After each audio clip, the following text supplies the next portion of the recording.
G'day guys and welcome back to the second episode of SC Playbook NFL. It's our big team reveal day. We could not be more pumped for it. We've had a bit of chatter off camera about some stuff already and said, righto, let's just woo up, get back on the podcast, jump on and talk about it. My name is Klutz. I've got Eden and Funky with me. I've been playing NFL fantasy for at least 10 years now. I'm a massive Patriots fan. I'm in way too many leagues, and I've just added myself to another dynasty league as well. So I've got more drafting ahead of me this evening, fellas. But Eden, a bit about yourself as well, mate. Mate, big Patriots fan as well. So the poor listeners have to put up with us. Been to the States a few times, been to plenty of NFL games. Absolutely love this time of year. I'm really excited. I'm really keen to just see everyone's teams as well because I feel like there's so many different ways you can take Supercoach. So I'm keen to see what you boys have decided. Yeah, definitely. Now, what about yourself, Funky? A little bit about yourself. Yeah, obviously, I repping the John Elway, Denver fan as well. So, team on the up, thank God. Finally, after years of just being miserable and terrible, waking up at 4 a.m. just to watch misery. But no, it's going to be a good year for the boys. Bit of an NFL fantasy tragic, little success, a lot of effort. That's what we like. Yeah, journo by day trade, so definitely very trustworthy, I think. Yeah, lovely. Trustworthy bloke on the thing, so that's what we love to hear, fellas. That's what we love to hear. Certified facts. Yeah. Righto, so we've got through all the boring stuff on the previous one. If you want to go back and listen to scoring and that sort of stuff, get to it. But this is what we all want. It's team reveals. Before we get into it, this is SC Playbook NFL. We're at the Caxton. Usually I'm on the Bloody Brilliant Beers podcast, so if you've watched that or you've seen any of our stuff, that's why it looks familiar. But we are the SC Playbook NFL podcast. We've also got NRL, cricket, EPL, and now obviously NFL. We got weekly articles from a team of contributors at scplaybook.com.au. It's across all the different Supercoach platforms as well. There's plenty of information on there. We've got the weekly podcast rollout throughout the season. We're on all socials. That's Facebook, Insta, Twitter, TikTok at SC Playbook NFL. The podcast's on a standalone YouTube and Apple Spotify channels, so you can either listen to us or watch us if you want. So subscribe accordingly. Now, we do have that all-important SC Playbook code, 819860. Get onto Supercoach, put that one in, join the community, take on us and the rest of the community. If you can knock us off and you are a subscriber, I can't stress enough to be a subscriber for this. You can get $1,000 if you are the overall winner. If you're a non-subscriber, you still win, but it's only the $500, and then the next person who's the top-ranked subscriber will win $500 as well. Now, part of that subscription package gets you access to all the premium content, including extra articles, the WhatsApp community for SC Playbook, league prize money, and more for less than $2 per week. So sign up via the menu on the website, which is scplaybook.com.au. Now, fellas, I cannot wait to crack into this. I think we'll just go from the top. I want to include the flex because I think we're all on the same page here. But, fellas, who have you got as your quarterback for your Supercoach team? I'm Josh Allen. I think he's going to get – we know how good he is. He scores touchdowns both he throws touchdowns and he also runs in plenty of touchdowns as well. Yep. And I think you need two proven gun quarterbacks. So, obviously, one at the quarterback position, one at the flex position, and – in flex, I've got Lamar Jackson. Nice. And you can flip them around how you want, but I feel like they're the two that you really do need. Yeah, 100%. What about yourself, Funky? Yeah, same way. So, yeah, I've gone, Lamar QB and Josh Allen as well. I think with these QBs, they're going to be scoring so many points. Like, you want these running guys because they get, obviously, those extra points with the running being valued higher than the passing. So, these guys that can do both for you, like your Josh Allens, your Lamar Jacksons, if you want a guy that can do all that for you.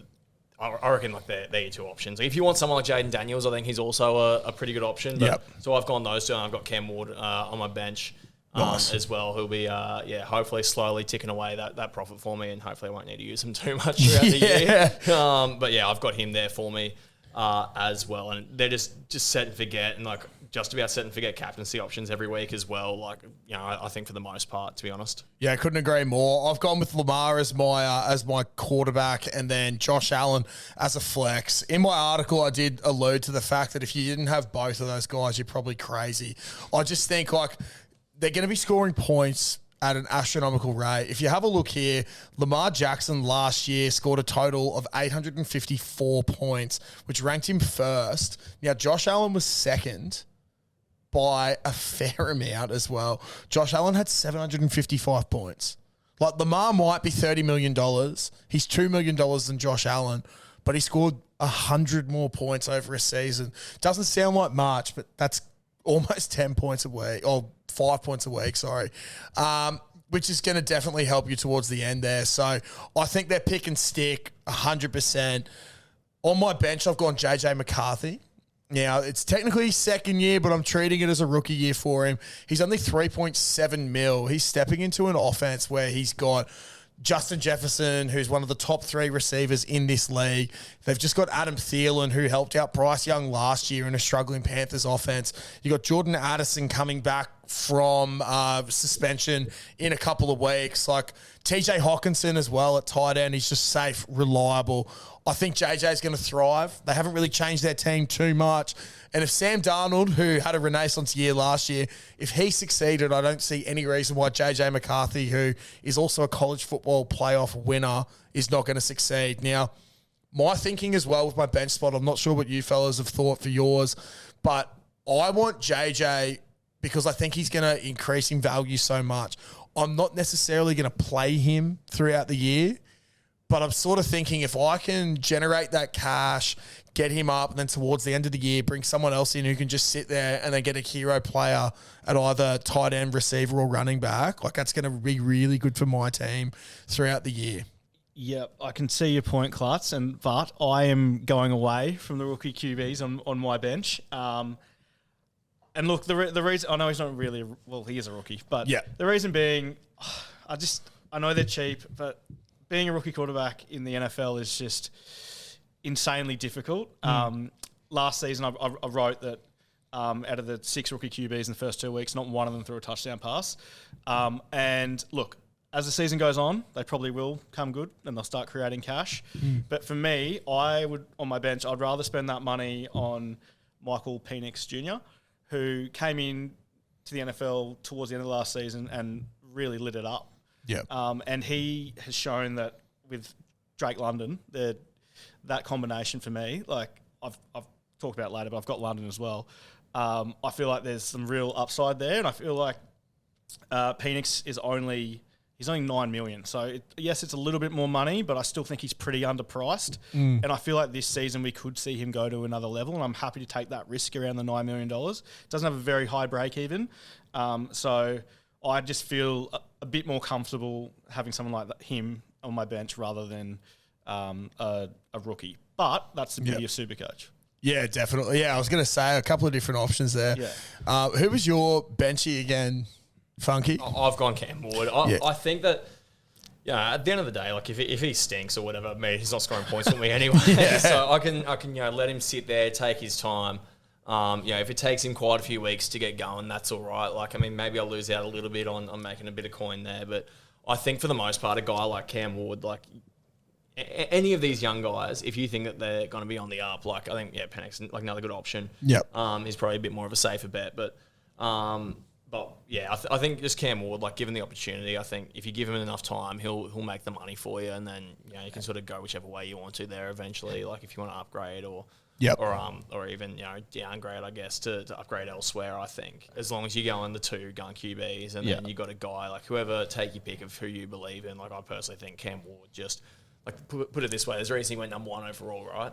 Even though this guy's still half the time number 1 picks. It's as good a bet as any that he's probably going to be given every opportunity to succeed in the NFL, and they're going to keep him there until something happens. I just need to ask how he's going to go in week 1 in Denver. Yeah, well, look, that's okay. He might be leaving. Conflict of interest. He might be leaving in a body bag against that defense. Mate, we'll wait till we get to our defense and special teams as to my answer for that one. But, mate, it's all right. He's on my bench. They're scoring points for me then. I don't need him then. So he'll make good. it back in the aggregate of the rest of the season, all right? That's the other thing for me with Cam Ward. Sacked 15 times. I'm terrified about his week 1 matchup. Denver are going to feast in Denver. Yeah. I think he's in for a pretty tough. Don't disagree. Don't disagree. Who have we? JJ McCarthy with a break even of 6 in the first week is insane. Going to Chicago. I read your article, Eden, about like the rookie quarterbacks last year or over the last couple of years with the touchdowns. And the thing for me is you have a look at those rookie quarterbacks and what situations they've gone into. And I just think JJ McCarthy's going into the perfect, like, as I said, he's not a rookie, but this technically is his rookie season since he was injured all last year. I just think the situation he's going into is insane. One thing, which it's obviously not gospel to go by, but good old Madden.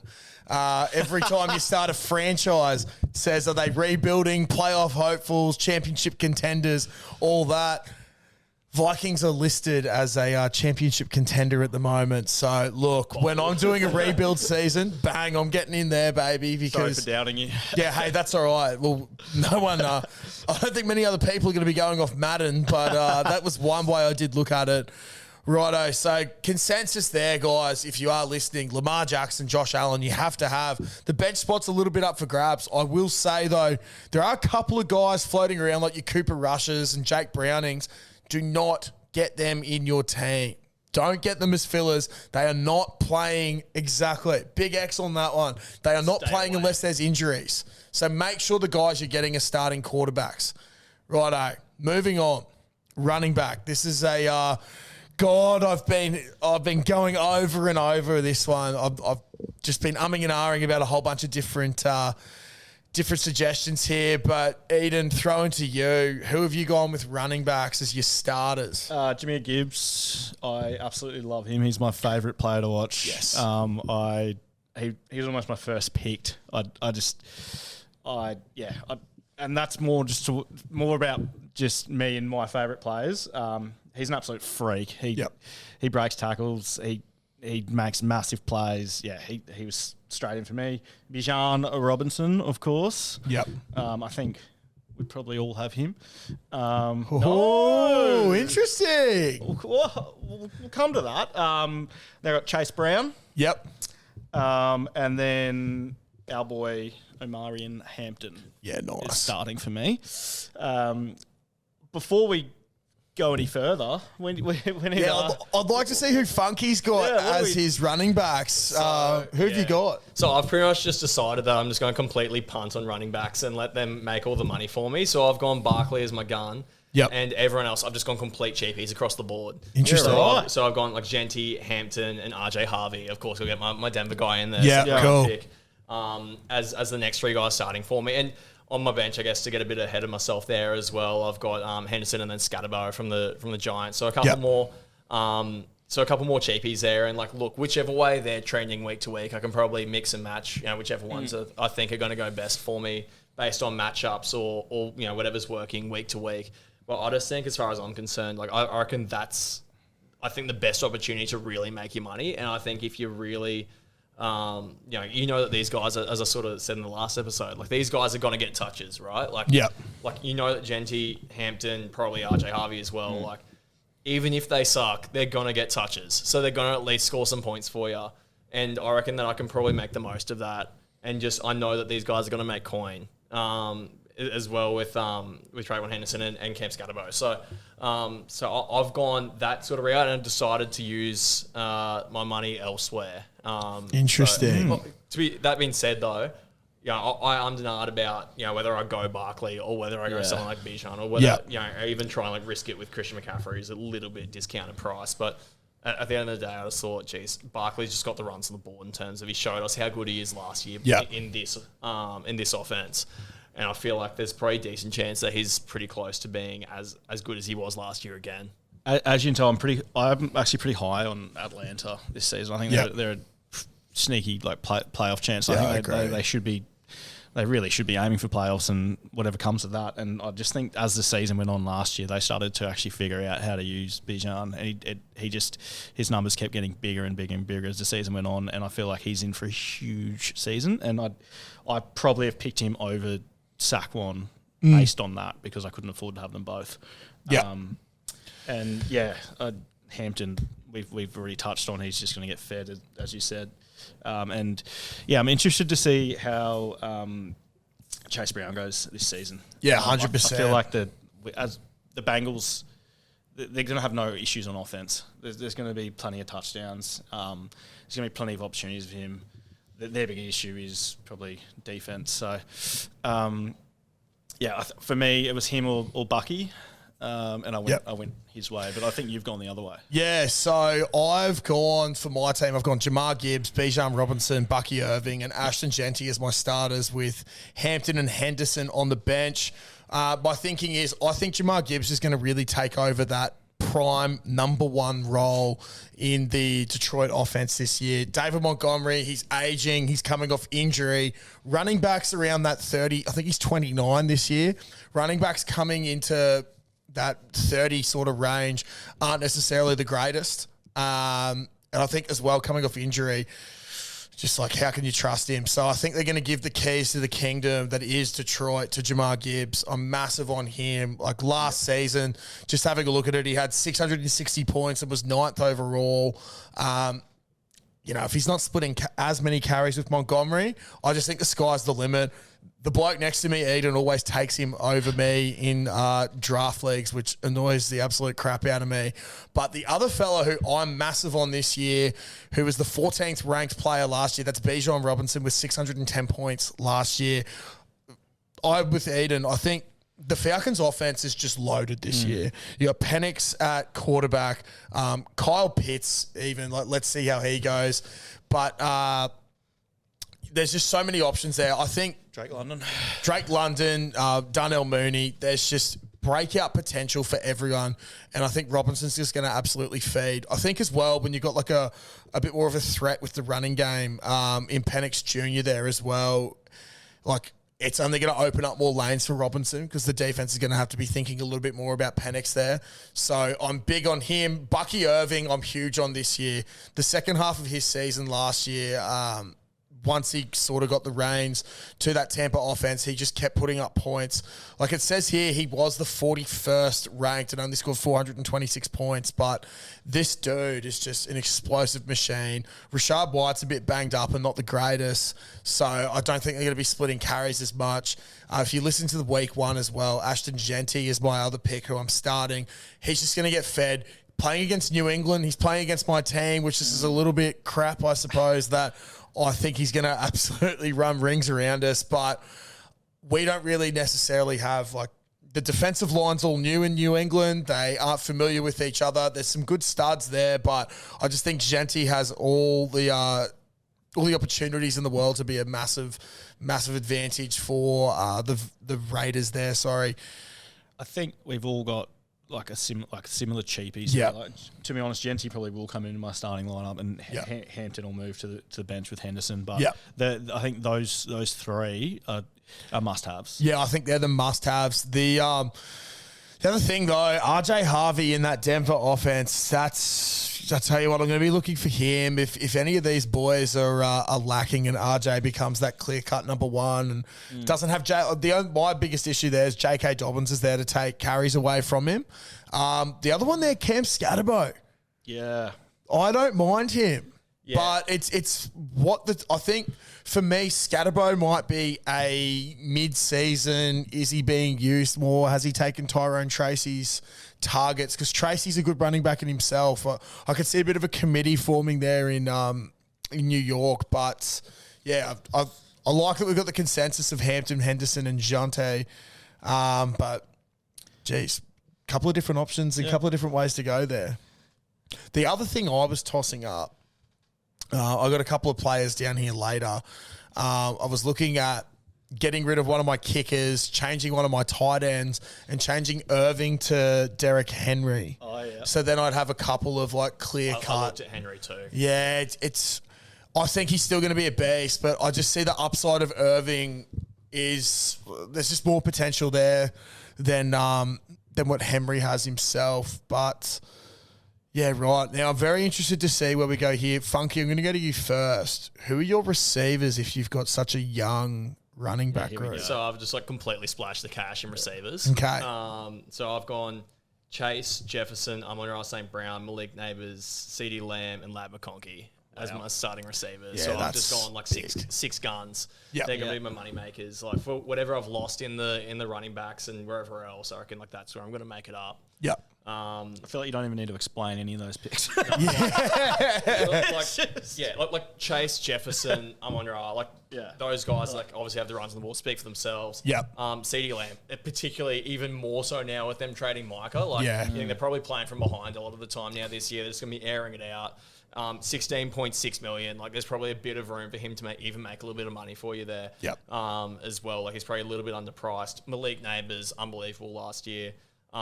You think that if Jackson Dart comes in, particularly Russell Wilson can really air out that moon ball to him if he wants to, and if Jackson Dart gets a start and gets a run, you'd think that hopefully they can form a pretty good combination. But even with Jones last year, Neighbours was awesome. So you think that pretty much just about anything's an upgrade. Yeah, 100%. Situation. So that's massive for him, and then.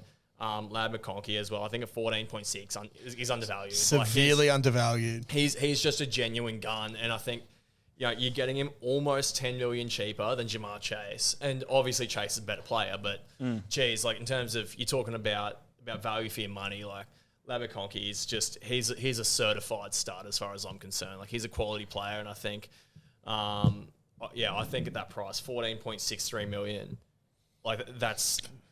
he's too good value, I think, not to have in your team. It's to be the honest, it's the same price as Stefan Diggs. Seriously, that's insane. which is just crazy. And I think there is a bit of value to be found in the receivers, and I think that's kind of the way I've gone. I've got the one certified gun in Jamar Chase. I think pretty much everyone will have him. And then I've got three guys who I think are undervalued, but can almost get up to that gun status this season if things go their way, and that's Drake London. I feel like him and Penix Jr. just work so well together. Yep. Um, And then I've got Smith and Jigba. He's now the number one receiver over in Seattle. Yep. There's no Metcalf anymore. There's no Lockett anymore. And he's cheap. I feel like he's really underpriced. And then my next one that you hate is Tyreek Hill. Oh, I hate that. He is $12 million, which is just so cheap for someone of his ability. I could see the upside. My only issue with Tyreek is that Tua's going to be injured. He's the same price as Josh Downs. Yeah. Okay. That is. Yeah. My issue is as well. over the hill. I think. Tyreek hasn't been training as well. He's hasn't really been around. Sounds like a normal off-season for him. Yeah, my big fear with Tyreek is probably more with what's going on in his head. I don't know if you've seen, he's going through a lot of off-field stuff. Yeah. And I do know that we've seen in the past, if things don't go as well, Tyreek can get the shits. Yeah. So that does worry me, can. but I'm taking the risk at the price, but I'm also well aware that 4 or 5 weeks in, he might be averaging 50 yards and have scored 0 touchdowns. But it's a risk, and I'm going to take it. And then my next two starters are cheapies, McMillan, who we're all pretty high on, and Egbuka. Yeah, nice. Who we spoke about in the previous podcast he's going to get Godwin's target share. Yeah. We don't know how Evans is going to go this year, and at his price, he's very, very cheap and has huge upside. So he will be starting for me. And then on the bench, I've got Travis Hunter, who is... he's a hard one, eh? Yeah, the unicorn. I don't know. I've got him there. I'm going to start with him on my bench, see how they use him. Yep. Hope for the best. So his score won't count in the first week, maybe first couple of weeks. And who knows? He might shoot the lights out, but we just don't know at the moment. Yep.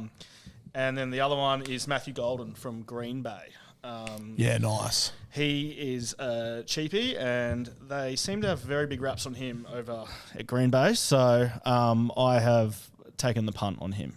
Yeah, nice. I don't mind that at all. Who were your backup wide receivers again, Funky? So in terms of my backups, so I've gone McMillan and Ibuka. Ibuka. So I did. I flipped and flopped with Travis Hunter and Ibuka, but at the end of the day, I think I'm just playing it a bit safe, to be honest. Yep. And I'll just wait and see, because you get a few weeks until the price rises really kick in. So if he's killing it for the first couple of weeks, this becomes an easy trade in for me. Yep. For one of those other guys, but. Yeah, I can't believe the Tyreek Hill pick, to be honest, still. Like, I think I've got PTSD. I took him first overall in a draft league. Oh, mate. Year. And I feel this could be a soundbite that comes back to haunt me in 5 weeks' time. But I'm all aboard. Yeah. Please, Tyreek. Oh, God. Wide receiver number 22 last year, beating out by 6 points Jacoby Myers. No, I know. He's big, mate. He's going to bounce back, all right? 9 points ahead of Juwan Jennings. I love third and Juwan, but that's a bit steep. The thing with Tyreek is, like, if you look at his last 5 years, last year was an outlier. And I'm really, really, really hoping that he bounces back, because if he doesn't, I'm stuffed. But 37th overall last year in points per game among receivers. Hopefully there's a few more Tyreek Hill believers out there, and I'm not the only one. Join me, guys. We'll see what happens. My receiver corpse is fairly similar to you fellas. I got Chase, St. Brown, Neighbours, and Lamb as my 4 main receivers. And then I've gone with 4 rookies. I've got Tet McMillan and Ibuka starting. And then I've got Hunter and Golden on my bench. I think Golden... Biggest thing for me, I think I'm tossing up between him and Ibuka as my starter.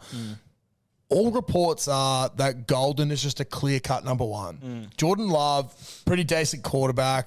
They've just had I wouldn't say bad receivers, but it's just been like, who's the number 1 guy? So average, yeah. So average. Now they've got Golden, who hometown draft, first round pick. Everyone goes mental for him. Hasn't even played it down in the NFL yet, and he's already been described as the clear-cut guy in that offense. So I'm pretty high on him.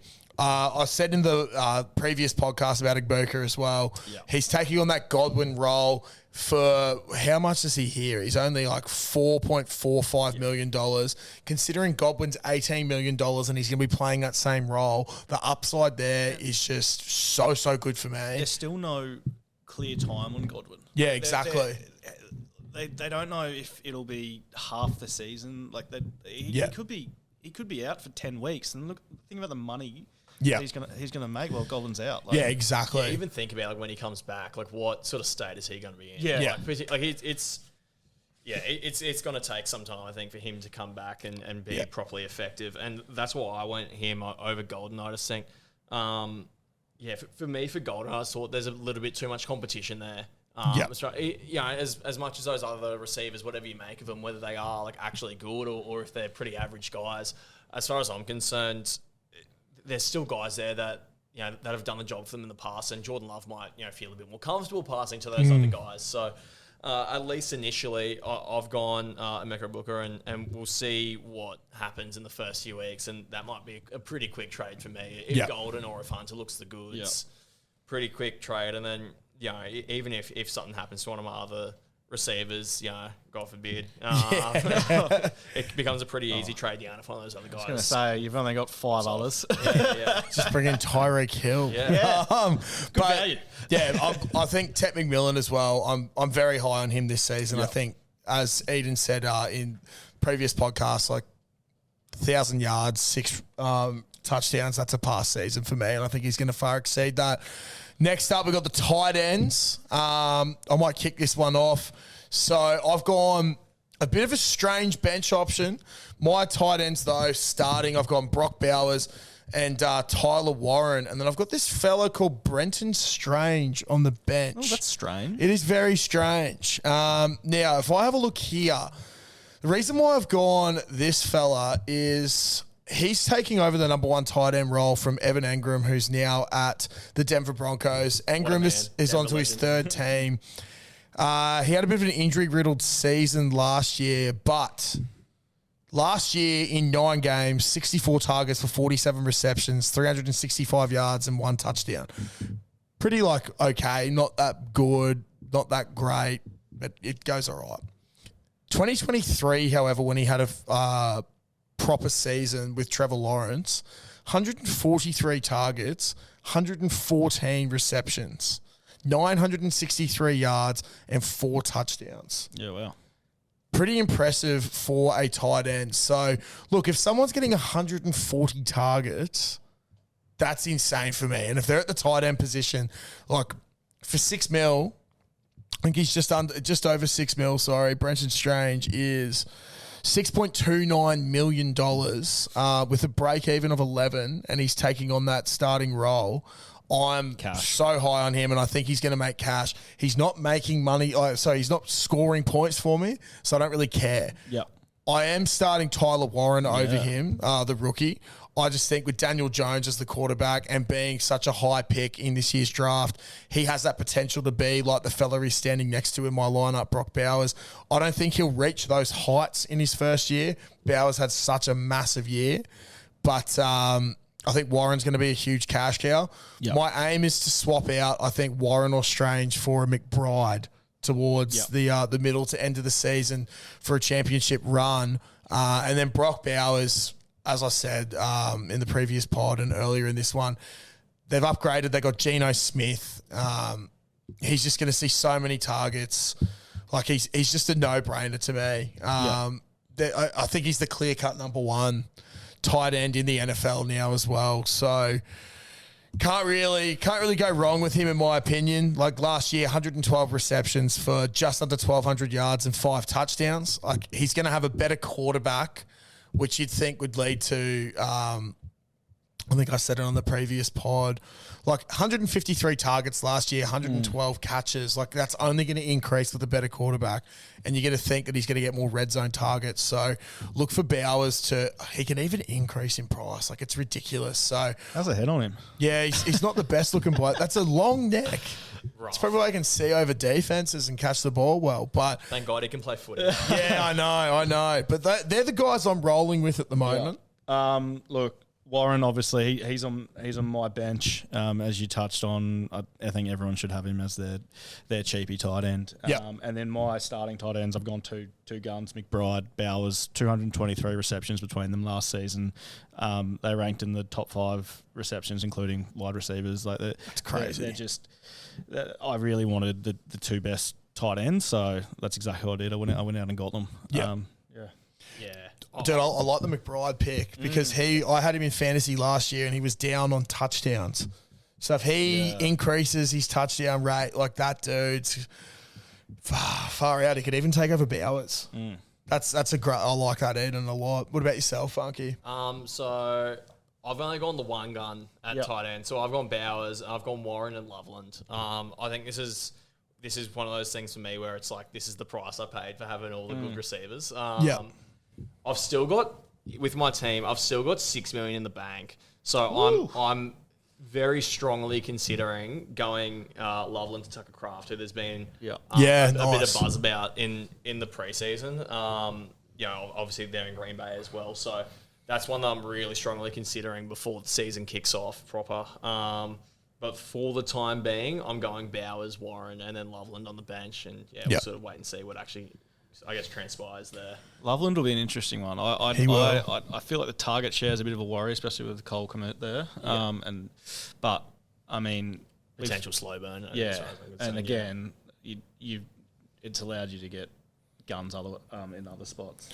Yeah. Look, I almost traded out Strange. So I'll get into my kickers in a sec, but I do have Jake Elliott. Do we even need to talk about kickers? Yeah, 100% we do there. Kickers have feelings too, bro. So I was going to trade out Strange, Irving, and Elliott and bring in Henry, Loveland, and I think it's Borogalis, the New England kicker. But for different reasons, I didn't do that. I am still considering it, but the thing that's really getting me is that I don't think Loveland has as big an upside, like, even though he's like a top 10 pick. They just paid Kemet as well. Yeah, so I don't know. Are they going to try and do what the Pats did with Gronkowski and Hernandez and run like a 2 tight end set, which was very, very successful for a while? I can't really see them doing that. I think Loveland's just going to develop behind Komet and be used in different packages. So I have steered clear from him, but I will be watching to see how they use him. I think he'll be very interesting to see. Moving on, though, 2 more positions to go, and they're probably the 2 biggest, most favourite positions of anyone in fantasy football or Supercoach, and we've got kicker. Now, I've gone with Loop as my starter. Yeah, Loop. Yeah. I just think break even of 6, like they're going to score points. Although, like Baltimore might have Buffalo in the first week, whatever, don't mind. I might swap my benchy Jake Elliott, the Philly kicker who's playing against Dallas. I actually think that could be a good swap, and I'll do that right now for the first week. But the reason why I went with Jake Elliott is he's still in a high-power offense. Like, he might be 9.9 mil, which I think could be quite a lot of money for a kicker. He does have a break-even of 17. But I don't know. I like Philly's offense. They're always scoring points. Even when they seem out of it, Jalen Hurts just somehow gets them down the field for like 3 or 4 scores towards the end of the game. Elliott's going to benefit off that. And Loop, as I've said, the Ravens, awesome offense. I think they're just going to keep scoring points. When I was saying before how I was thinking about trading for Derrick Henry, the reason why I was going to go to that Patriots kicker is how often am I actually going to swap out Loop for the year? Yeah. Like, how often will I be changing that up? Like, I know that the Ravens are going to be a top 5 scoring offense all year. They're hardly going to be kept to like less than 10 points. Is it worthwhile trading out Elliott and getting back about 6 mil and investing that somewhere else? Or do I just keep with what I've got for the moment? It's been puzzling me a lot, but we'll see what happens. What have you fellas gone with? I've gone 2 cheapies. So I've gone Loop and Ryan Coe from Tampa Bay. I just think as well, like with some of these guys, like they'll come in and they'll do a job, and I think like Tampa Bay, like, you know, obviously it's a competent offense. He's going to get opportunities to score points, and you know, he did all right in the preseason and in limited time. Made his extra points. Oh, sorry, missed. Actually, sorry, he did miss 1 extra point. But he made his field goals, and then Tyler Loop looked the goods in the preseason as well. Like I think Tyler Loop's a pretty easy pick as far as I'm concerned, because bottom dollar, like 3.7 million, and you sort of imagine that in a few weeks he's going to be, getting up there in price. And seriously, like, are you really going to be burning trades on kickers? Yeah, exactly. I love having them in there, but I'm not going to be burning my trades to get in. I had Ryan Coe, but I feel like he didn't make the roster. I think he got kicked. I think he got cut. What I was going to say is, I think Ryan Coe, mate, bottom dollar Nuffy. Then I can have in for my VC Loop. Then sure. See, that's the other thing I was thinking was, because I saw, I think Chase McLaughlin's the kicker for Tampa Bay. So I was thinking, is it worthwhile getting Coe and using him as that possible Loop? Because, he's certainly not going to be playing and scoring points. So, like... Shouldn't have missed the extra point of preseason. Yeah. Like, Lamar Jackson and Josh Allen, they're playing each other this week. Like, Jamar Chase, I think I'm going to captain Jackson, for example, and have the VC on Chase. I don't know if they're playing at similar times, though. What do we got? 10, 20, and... Yeah, look, so Jamar Chase plays before Jackson. Like, is it worthwhile bringing in Coe and looping him if Chase has a huge game? Because Chase could go for 3 or 4 touchdowns against that Cleveland defense. But they also did shit the bed last year against New England in the first round. But I don't mind it. If you're not going to be changing your kickers, what's the point? Who cares? Yeah. And I love having him in there, but I'm not going to be sweating over who my backup kicker is. Yeah. Yep. I think the other thing is, like, there's still time to make changes, you know. Yeah. One person who won't leave my team is Tyreek Hill. He's staying in there. But, you know. Idiot. Interested to hear your defense, Klutz. Defense. I've gone Baltimore Ravens, and then I've got New England as my benchy. Baltimore, I just think, like, I think a lot of people forget that they've picked up Jair Alexander from Green Bay. Now, he's often injured, but they have one of the best secondaries in football. Marlon Humphreys, Jair Alexander, Kyle Hamilton, he's just signed a huge extension. Ball hawking secondary with decent pass rushing. equals good defensive points in my eyes.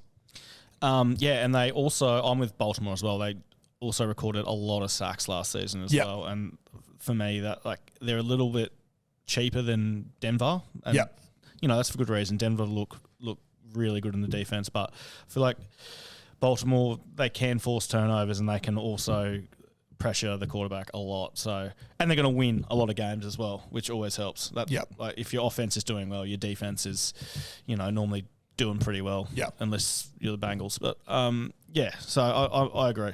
They also, the first half of this year last year for Baltimore was really uncharacteristic of a typical Baltimore defense. I was having a look at some stats, which I've forgotten right now, so apologies to the listeners. But thank God you looked at it, mate. The way they came back in the second half of the season, that's where they started scoring all their points and looked like the Baltimore offensive of old. So I think if they can just maintain that or get anywhere close to that, keep up those sacks, get those interceptions, keep people to low scores. Lamar's always going to have people playing from behind as well. So they're going to have to throw the ball, try and get past that secondary. I just think they're massive. Who have you got though, Funky? Should come as absolutely no surprise that I've gone Denver for my defense special teams as well. Nice. As well, I think, put it this way, they're 12.4 million, but I think they're that for a reason. And we sort of mentioned before they've got the incredible Cam Ward and the Tennessee Titans in week 1. So so some real staunch competition there. I think with Denver as well, their schedule's not too hard. I think they're going to be playing some fairly easy QBs, generally speaking, throughout the year. Yeah. I reckon it's a pretty good way to go. The only problem, in terms of their schedule, is that they play Mahomes and Herbert twice, and then the Raiders too. But they've done that every year, and they've still actually managed to put on good scores against those QBs. They've actually even when they've come up against Mahomes, last season 63 sacks. Yeah, next best. 54 from the Raiders. 63 is such a big number. They got Canino there and stuff, just absolute monsters. So good luck, Cam Ward.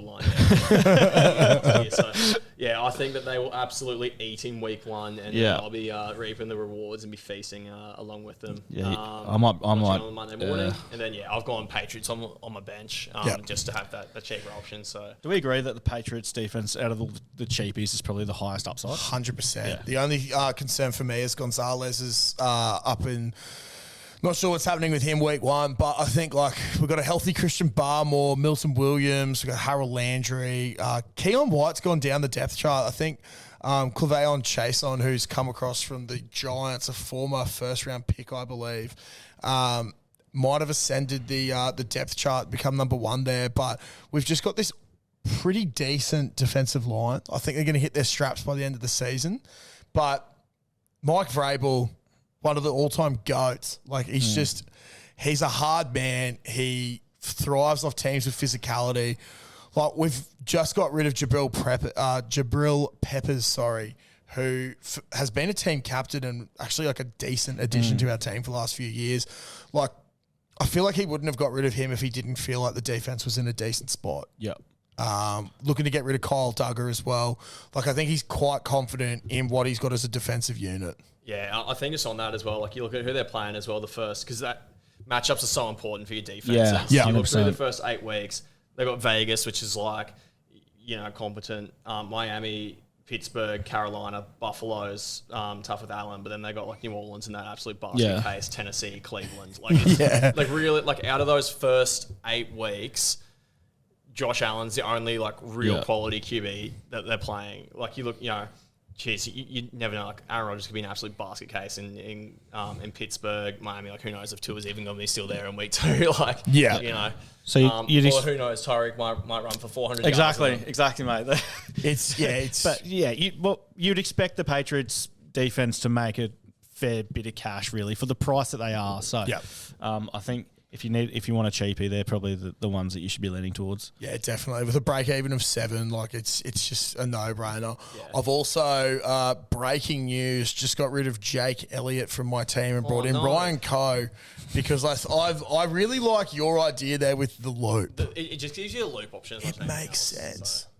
There's no way that Yeah, if Jamar scores 3 touchdowns on the weekend and he scored like 60 points, there's no way that I'm not looping him. He's also the 3rd highest owned kicker, Ryan Coe. So I feel like it's just like, honestly, it's just bottom dollar. Yeah. Like, Yep.